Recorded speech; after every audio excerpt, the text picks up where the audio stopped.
Most of the NBA's viewers are between the ages of 25 and 44. This is the prime age for most working men, and that's the general constituency of who watches NBA basketball. Now imagine you getting off of work, an 8-12 hour shift. You get home, shower, eating dinner, you try to spend some time with your kids. If you don't have kids, work out, do chores, paperwork if you have to take work home. The game comes on. You're trying to watch, let's say the Heat, trying to watch the Heat play. You don't know who they're playing, but you know there's a game on. And after you turn on the TV, you flick through some channels, you see it come up. You see Tyler Hero take a pull-up three on a fast break. You see Bam, pass the ball. He's got mouse in the house and he's dishing it out for no reason. You see players not closing out on three-point shots, and you just ask yourself, what the hell did I just watch? This is just an example of the combo of problems that the NBA has, and we'll break it down. Now, to begin, time is money, and you will never, ever get time back. The NBA, they just waste too much time schedule-wise, and they have to fix the game issue. 82 games worked back in the day because they didn't have to compete with other venues, such as social media, decreased attention spans. Men in the 1980s did not have YouTube to watch the highlights with a decent recap of the game. 82 games decreases the weight and gravity of each game with the oversaturation of games. Now, Quentin Tarantino, a prime example of this in the movie business, he's not pumping out movies every year, and he's not doing it every year or two, but every movie that he puts out is a banger. I believe he has maybe 10, 11 movies or 9, somewhere around that ballpark. I know off the top of the head, Inglourious Bastards, Django, Pulp Fiction, Death Proof, The Kill Bills, those are masterpieces. Now, they wouldn't be masterpieces if this man was focused on trying to, just push out product. The 82 game issue leads me to the next problem. The NBA right now, you have to ask yourself, what is their identity? When you think of WWE, you think of Monday Night Raw, Friday Night SmackDown, Sunday, that's once a month. You have the pay-per-view, that I grew up with, but now it's the PLEs, premium live events. Your mind is wired to know exactly when it comes on and to block out time on your schedule to watch it. Now the NFL, they really have Sunday on lock. That's like their day when it comes to TV, television wise and scheduling. They also have Monday Night Football in addition to Thursday Night Football, but they make sure they put the actual day in the name of the event. People know when it's coming on. They block out time for it. Now I ask you a question. When was the last time you actually blocked off time to watch an NBA game? Playoffs, Christmas, the All-Star game. Most people, it used to be that time period where you would do that stuff, but now maybe just playoffs and Christmas, which leads me to my next point. I'm not going to go, in on the All-Star game because there's really an underlying issue that causes the All-Star game to look so terrible, which is just straight up players don't care. Win, lose, or draw, they're filthy rich. I want cats to get paid, go get that bag. But I do notice that there seems to be a lack of a sense of pride at this point. Years ago, or when I was doing YouTube back when I was in school, years ago, I called Zion overweight. And he was an injury-prone player due to the weight issues. At that time, I was called a hater. Now, years later, his lack of discipline in the kitchen has been shown in other areas as well, which typically those things wouldn't matter when it comes to sports. Plenty of these players, have loads of women, whatever, that's his business. But people stop taking you seriously, when you can't stay healthy to finish the season, but you can pop all these broads. He's not the only one, but it's like you watch this, like crap like this is why people lose interest in the product. People lose interest in keeping up with the sport when they see the guy. If you're from New Orleans, you're from New Orleans, baby, you're from that place, you're watching the games, you see this crap, you try to go to the games, the man's not playing, and you find out this is what he's doing in his free time. It's like you lose interest in paying for the product because the man gets a big extension. You want to see, this is the guy who's supposed to put butts in seats, and this is what's happening. So it's like, it's not just him. There's other guys too. He's just a really good example because, most people know about that situation. But then there's the other part where I don't expect to see this fake machismo stuff, these old heads preach. Because if you go back and watch the 80s, Magic and Zeke, they used to kiss before the games. They used to train together in the summer. But, gosh damn, like nobody is planting a flag and wants to be the best at this point.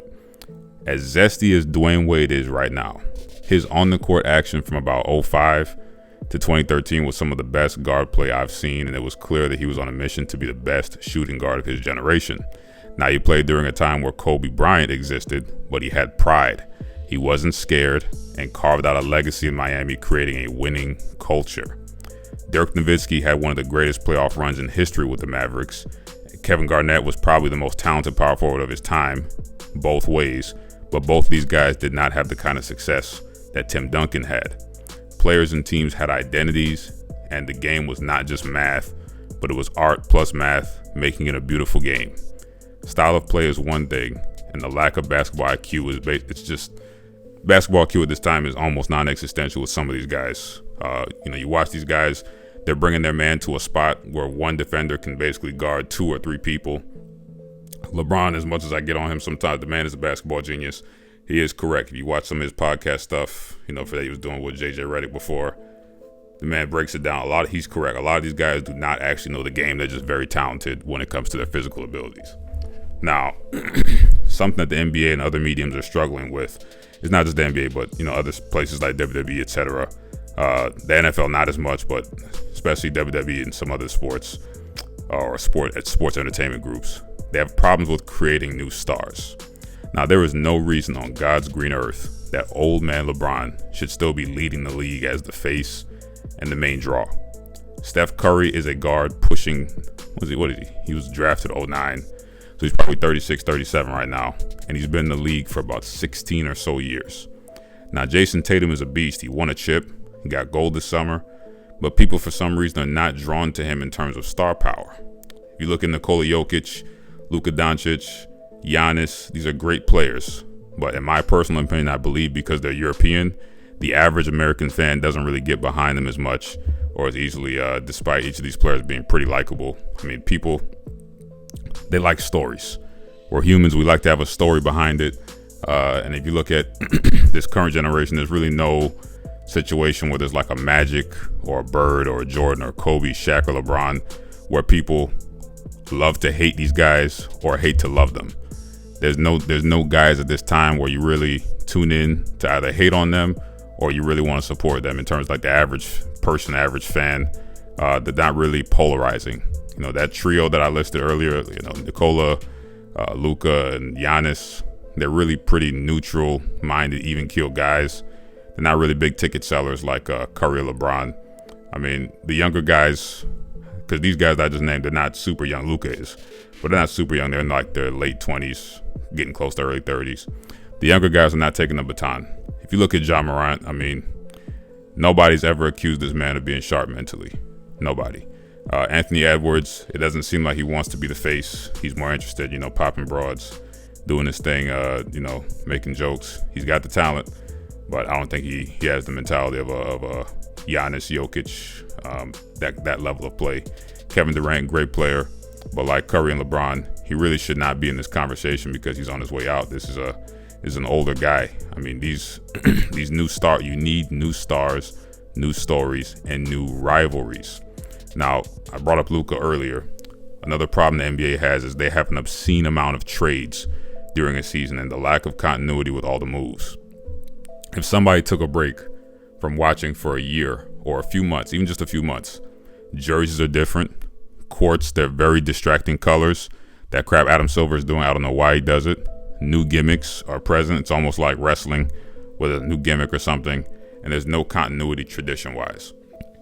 Excuse me. If you look at who am I thinking of? Cowboys, Bears, even the Packers, they're great examples of basically like a uniform and brand being standard. The 49ers, Red Sox, Yankees, FC Barcelona, Liverpool, all these teams, different sports across the world, they have a tradition and a standard that when you tune in, you can pick them up immediately as soon as you see them on the pitch or on the court, wherever they are on the field. You just know their brand and their identity. The in-season tournament courts look terrible. Those uniforms they do them with it's way too much going on. I'm in my mid-20s. This is not an old head take. All right, visually it's too stimulating. Less is more. Overall, there are many things that are going on with the league, but the league definitely needs to simplify things and adopt a less is more approach. Now, I do like the 7-game series format of playoff games because it leaves no excuses for teams saying it was a fluke victory. We saw the Super Bowl a few years ago where the Chiefs beat the Eagles, and there were some questionable calls at the end, and a series eliminates all that talk. But less games in the regular season would definitely increase the weight of each game. If the Dolphins lose 3 games in a row, that is very different from the Miami Heat losing 3 games in a row. Now, 3 out of 82 versus 3 out of 17, very different, as well as in-division rivalries. If the Dolphins were to lose 2 games to the Bills, that basically buries them when it comes to playoff seeding. Versus the Heat, if they were to lose 2 games, to any other team in that area like the Magic, it's really not going to destroy them. They can just go on a run with other teams and dominate.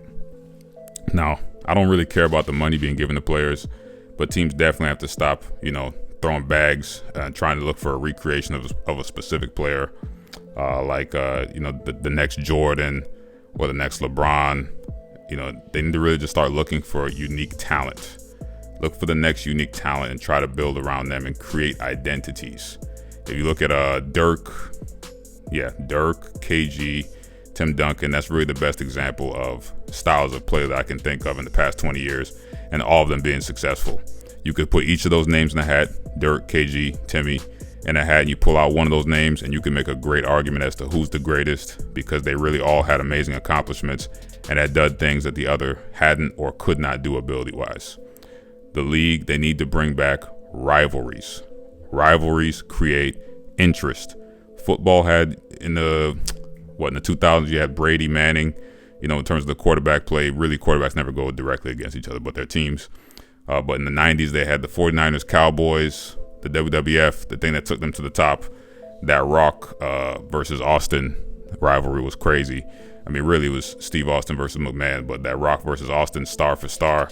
I mean, if you think about it, Stone Cold Steve Austin, The Rock, it's almost like they're twinned. But that rivalry shot them to the top. You look at Ali versus Frazier in boxing, driving a lot of interest. Sports, they need rivalries, because you look at the NBA right now, who's the last real rivalry? It was probably Curry versus LeBron. Now, who leads the league in jersey sales practically every year? Go figure, Curry and LeBron, with the exception of this year. Due to Luka being traded in his prime to the biggest team in the league, basically, success and money-wise, yes, the Celtics have more, but come on, we all know the Lakers are like 1 championship behind, and they have way more interest when it comes to the average fan buying gear and tickets. Because of that combination of his mega talent plus the market that he went to, being traded in his prime in his mid-20s, he should be number 1 right now. But the problem is, this is the first time since 2012 and 13, that season, that Curry or LeBron have not been number 1 in jersey sales.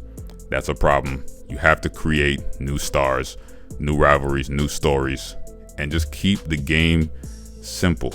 Don't let the stories take over. Keep the game simple. Let styles develop. I love watching basketball, but not this version of basketball. Bring back styles of play, decrease the amount of regular season games, and bring back the on-the-court rivalries. These guys do not need to be beefing with each other and fighting over chicks, fighting over money, fighting over silly stuff. But the on-the-court rivalries is what breathes life into the game. Now, God bless you guys, man. It's good to be back. We're going to make some more videos. We're getting back on it, back into a routine. As usual, don't be mad at me, be mad at yourself.